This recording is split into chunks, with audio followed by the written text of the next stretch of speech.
നിങ്ങളൊരു വിരുന്നിന് ക്ഷണിക്കപ്പെടുമ്പോൾ നിങ്ങൾ ഏറ്റവും ഫ്രണ്ടിൽ കയറി ഇരിക്കരുത്, ഏറ്റവും പുറകിൽ ചെന്നിരിക്കണം. അവിടെ നിന്ന് നിങ്ങളെ ക്ഷണിച്ചവൻ വന്നിട്ട് ഏറ്റവും മുന്നിലേക്ക് കയറി ഇരിക്കുക എന്ന് പറയുമ്പോൾ നിങ്ങൾക്ക് ഒരു ബഹുമാനമൊക്കെ ഉണ്ടാവും, ബഹുമതിയൊക്കെ ഉണ്ടാവും എന്ന് പറയുകയാണ്. കാരണം എന്താണ്? യേശു പറയുകയാണ്, നിങ്ങളെ വില വെക്കണം, ഓക്കെ, പക്ഷെ അത് ഒരു ആത്മപ്രശംസയുടെ രീതിയിലായിരിക്കണം. ഞാൻ വലിയൊരു സംഭവമാണെന്നുള്ള രീതിയിൽ മറ്റുള്ളവരുടെ മുമ്പിൽ നിങ്ങൾ പെരുമാറരുത്. കാരണം എന്താണ്? അത് എളിമയ്ക്ക് നിരക്കാത്തതാണ്.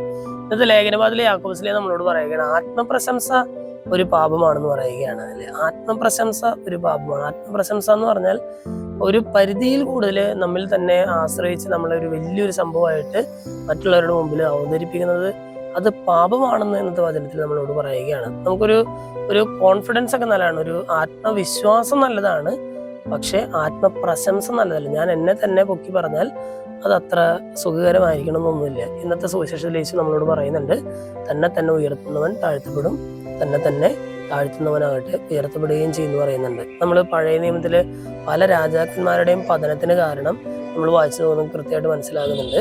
പലപ്പോഴും അവര് ഞാൻ തന്നെയാണ് ദൈവം, അല്ലെ ദൈവത്തിന്റെ സ്ഥാനത്താണ് ഞാൻ എന്നുള്ള രീതിയിൽ വരെ അവർ ചിന്തിക്കുകയും പ്രവർത്തിക്കുകയും ചെയ്തതാണ് പല രാജാക്കന്മാരുടെയും പതനത്തിന് കാരണമെന്ന് നമ്മൾ മനസ്സിലാക്കിയിട്ടുണ്ട്. ഇന്നത്തെ സുവിശേഷത്തിലൂടെ യേശു നമ്മളോട് വ്യക്തമായിട്ട് പറയുകയാണ്, തന്നെ ഉയർത്തുന്നവൻ താഴ്ത്തപ്പെടും, തന്നെ താഴ്ത്തുന്നവൻ ഉയർത്തപ്പെടുകയും ചെയ്യും. സ്നേഹമുള്ളവരെ, വചനഭാഗം കേട്ട് കഴിയുമ്പോൾ ആത്മപ്രശംസ ഒഴിവാക്കിയിട്ട് എളിമയോടെ ജീവിക്കാനുള്ള ഒരു കൃപയ്ക്കായിട്ട് നമുക്ക് പ്രാർത്ഥിക്കാം. ദൈവം നമ്മെല്ലാവരെയും സമൃദ്ധമായിട്ട് അനുഗ്രഹിക്കും.